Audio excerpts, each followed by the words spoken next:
It's Al Crespo.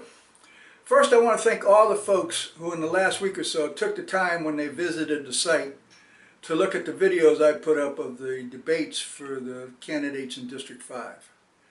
You know, it's important to know what folks who are running for office have to say about what they'll do if they get elected.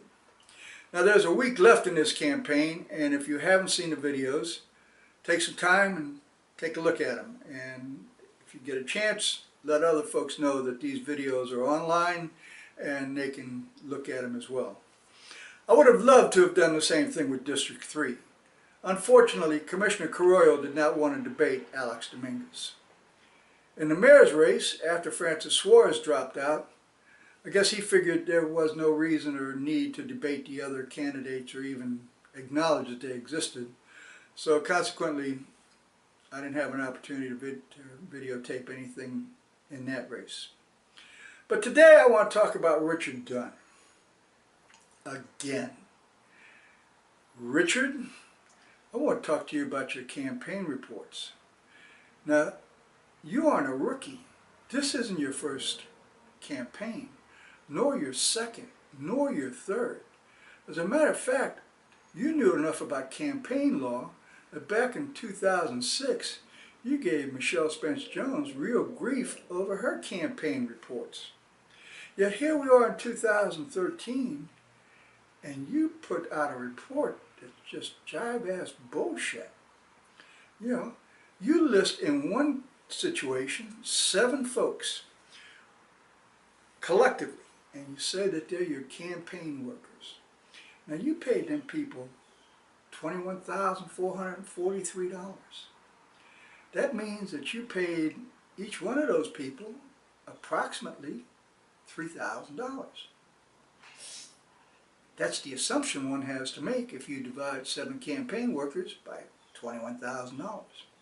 Now, Richard, you know that if you pay anybody over $600, you got to declare that money to the IRS. You got to file tax forms for those people.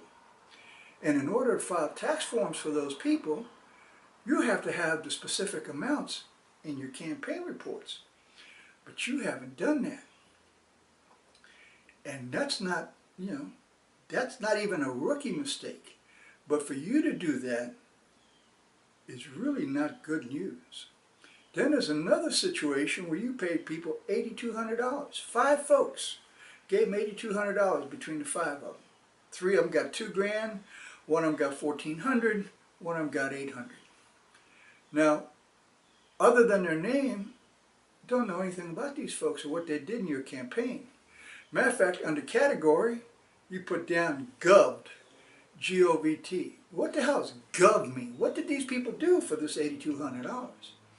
And then there's all these problems with the banks and these charges that you had to pay for you know, bounce checks and debit card fees and all that. It's a lot of money. You spent almost $400 on that. Right? And you paid an awful lot of things with cash money. Cash money is not something that folks who pay attention to campaigns like to see in campaign reports. Because the first question is, where did the cash come from? But the biggest thing, the thing that everybody's been having all the fun about, is this $2,634.80 that you spent on food. Now you're a big guy and you got a big appetite, but $2,634 is a lot of money to spend on food. Now there's some folks who are saying, well, you know, that's really not all that bad because you got to look at it this way. He was spending that money in the district, and when he was going in all them hamburger joints to get a hamburger, he was standing in line and he was able to politic with all the people in the stores. Well, that would be okay if it were true. But you know, over half the money you spent on food, you didn't spend in the district. You know, it's a sad thing, but District 5 ain't got a Fuddruckers. District 5 ain't got a Tony Roma's. District 5 ain't got a Blue Collar. District 5 ain't got a TGI Friday. District 5 ain't got a Red Lobster. District 5 ain't got a Ruby Tuesday.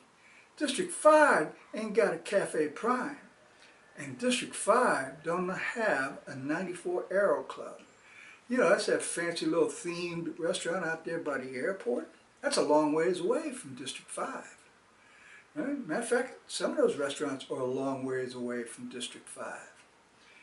And you spent almost $500 at 94 Aero Club, which comes out to over $100 a meal over there at that place.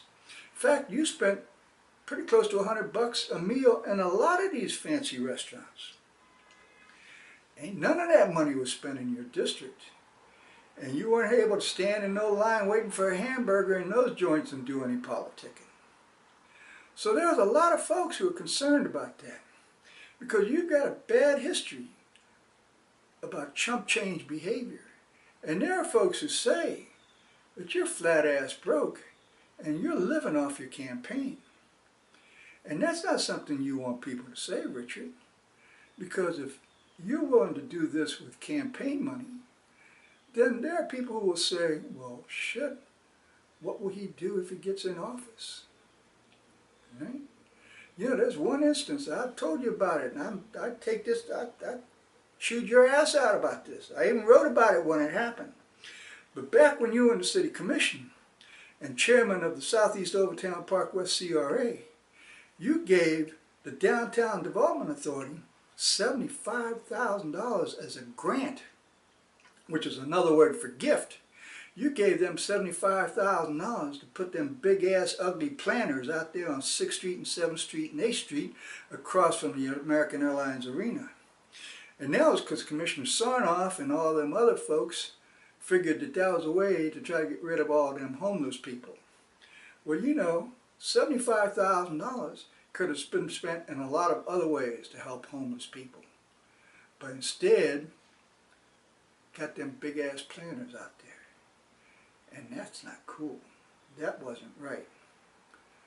And there's a problem because a lot of people believe if you get back in office, you'll continue to do that kind of stupid shit. So, certainly hope you clean up these reports, because you're going to have to. I'm sure by now you probably got a letter from the city clerk about some of this stuff, because this is serious stuff that you've done here, and you need to clean it up. Now, folks, up above you see another story I did today, and that's another piece of chicanery that shows you that you know, there's no level that these people in the city of Miami won't do to just screw the pooch. And in days to come, I'm going to have some other big stories, just like the one above and just like the one stories last week and last month and last year, about the behavior of all these people in city government. You know, at some point, folks like you watching this video are going to have to do something about this. I can write it, but you know, I can't put a stop to this. Only you can put a stop to it. People got to stand up and say, hey, we're tired of this bullshit. You're pissing away our money, you're tricking us, you're taking advantage of us, you're screwing us every way you can, and that ain't right. So, I'm going to be putting out more videos, be putting out more stories, and as always, like I always say, tell your friends, tell your neighbors, tell your co-workers, tell that stupid dog with the iPad underneath the tree, come on in and see what I'm up to. Thank you.